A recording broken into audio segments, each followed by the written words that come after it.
Hello YouTube, it's me, Brono98, and today in this video we're going to be doing a review of my late 2009 white unibody MacBook. I've had this laptop for about a year now, and in this video you guys will find out how well it has worked for me.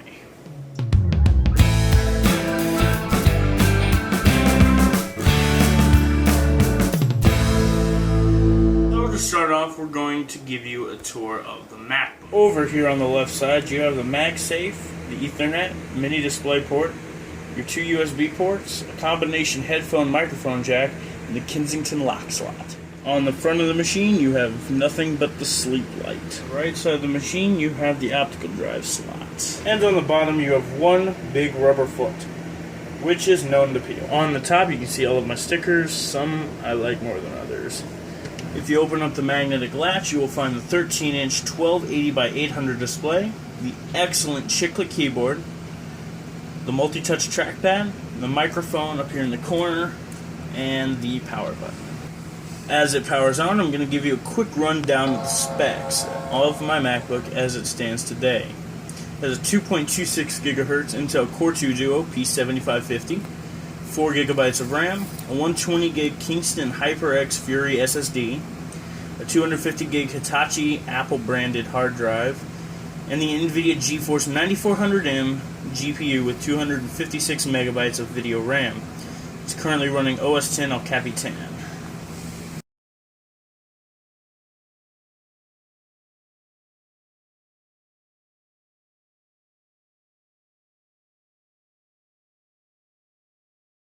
Now, benchmark-wise, it's not the greatest performer, but it definitely handles its own compared to PC laptops made today in the same price range. As you can see here in Geekbench, the MacBook got a 1283 in the single-core and 2335 in the multi-core. Compare that to a Lenovo G50-80LO, which sells for about the same as the MacBook.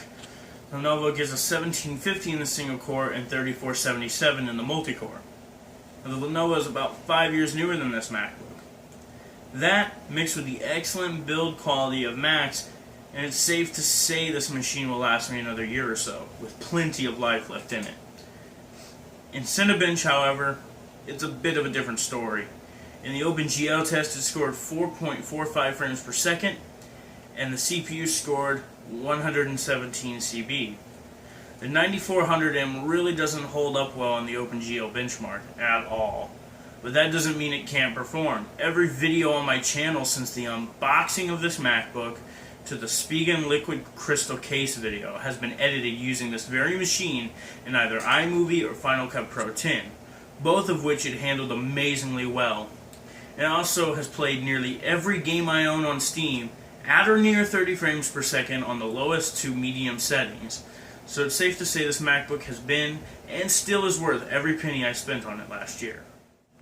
Battery-wise, it's not so great.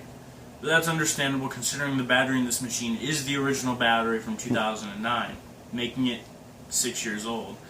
The battery currently has 490 cycles, and OS X varies from telling me it's time to replace it to normal battery health. I can roughly get 3 hours on a charge and about 3 days on standby. Overall, after having this machine for a year, the only thing I regret is not getting it sooner. It really has been a great all-around machine, and while I'm retiring it from its main machine status, it's definitely handled everything I threw at it. This will still be used as a school machine, at least until my schoolwork requires something with a bit more power, or it dies. The sad thing is, El Capitan is probably the last OS X update we'll get, and maybe even for the Mac Pro, which really would be a shame, but it's received 5 major OS X updates, which is really impressive for an Apple product. Well, I hope you guys enjoyed my review of the late 2009 MacBook, and I'll see you guys in the next one.